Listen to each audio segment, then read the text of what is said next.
Ассалаумағалейкум ағайындар, бау бақша сүйер қауым. Бүгінгі видеомызда жеміс ағаштарында, басқа да ағаштарда осындай кілей сияқты болып жабысып тұрған нелерді көрген шығарсыңыздар. Соларды қалай емдеу жайлы айтамыз. Видеоның соңына дейін қараңыздар, каналға тіркеліңіздер. Видеоның соңында бір лайк басып кетіңіздер. Қолдау білдіріп отырыңыздар ағайындар. Енді бәріңіз де көріп жүрген шығарсыңыздар, осындай жеміс ағаштарында, басқа да көптеген ағаштарда осындай кілек сияқты болып жабысып тұрғанын. Бұны енді комедетечение, гаммоз деп айтады. Бұл да енді жеміс ағаштың бір ауруының түрі.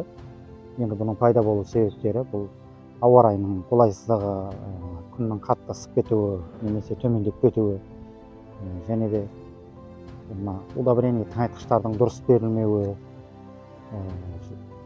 зиянкестер жәндіктердің, әртүрлі жәндіктердің де жарақаттауының себептерінен осындай пайда болуы мүмкін. Жеміс ағаштарын осындай ауруға шалдықтыруы мүмкін.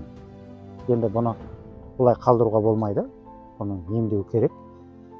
Бұлай қалдырсаң, енді бұл жеміс ағашқа зиян тигізеді, әртүрлі шыбын-шіркей, құрт-құмырсқалар үйір болады бұған. Бұны енді дер кезінде алып тастап емдеуіміз керек. Енді бұны қазір қалай емдеуді бірге көреміз. Енді бұны осындай жақсылап астынан былай алып тастауымыз керек. Алынады негізінде. Осылай жақсылап алып астынан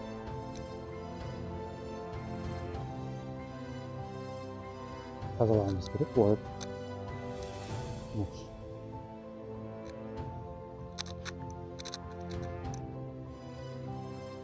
кіле сияқты енді қатты жабысыпты. Бір қолменен енді сәл ыңғайсыздау болып тұр. Осылай алып тастайсыңыз мінекей.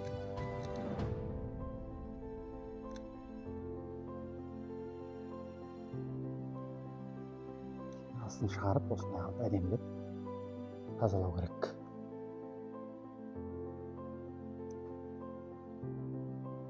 Мына жақта да бар екен.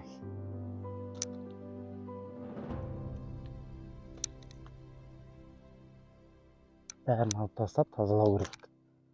Ағаштарды емдеп осындай заттардан құтқарып тұруымыз керек.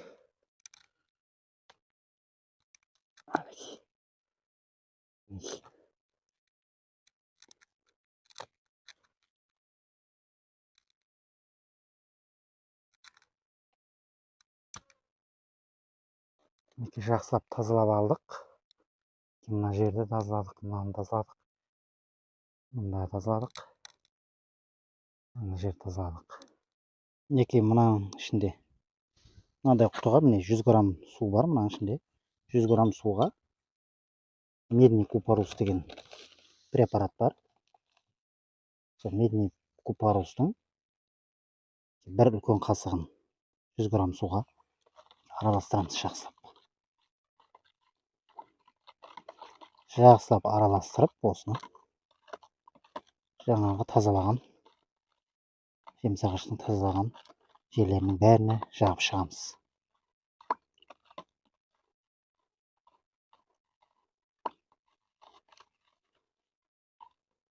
Жақсылап араластырдық.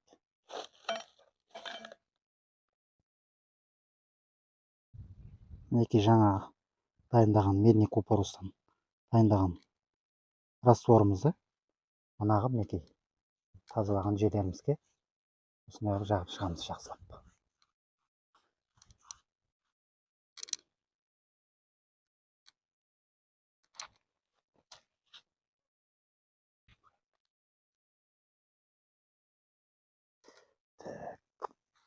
Бәрін жағып шығамыз жаңа тазалаған жерлеріміздің.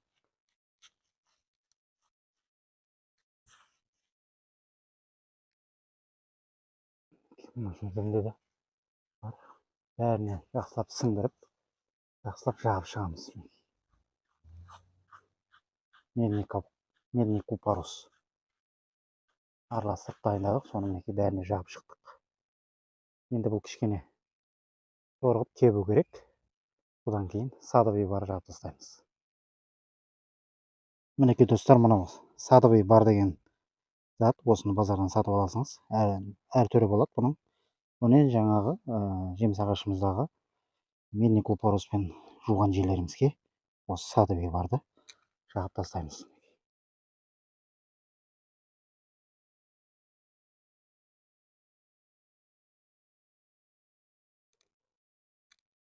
Өзі балшыққа ұқсайды түрі. Осындай қылып жағып шығамыз барлығын.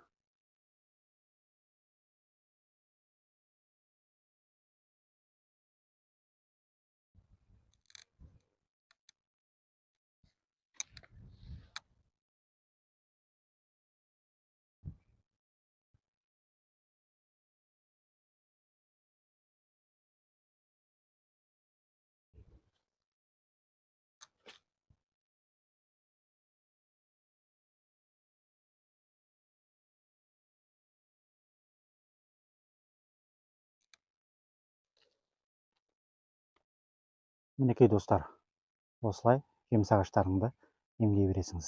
Жаңағыдай жақсылап тазалап аласыңыз әуелі.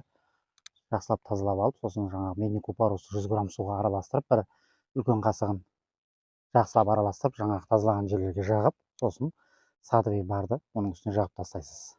Сәл кепкеннен кейін садовый барды жағып тастайсыз. Сосын мына матамен орап қойсаңыз да болады. Ол әбден жақсы болады, матамен орап қойсаңыз. Күннен, желден қорғап, матамен қорғасаңыз, онда өте керемет тез жазылып кетуіне өте үлкен пайдасы тиеді достар. Мінекей осылай жеміс ағаштарыңызды емдей бересіңіздер. Каналға тіркеліңіздер. Видео ұнаса бір лайк баса кетіңіздер. Қолдау білдіріп отырыңыздар ағайындар. Аман сау болыңыздар.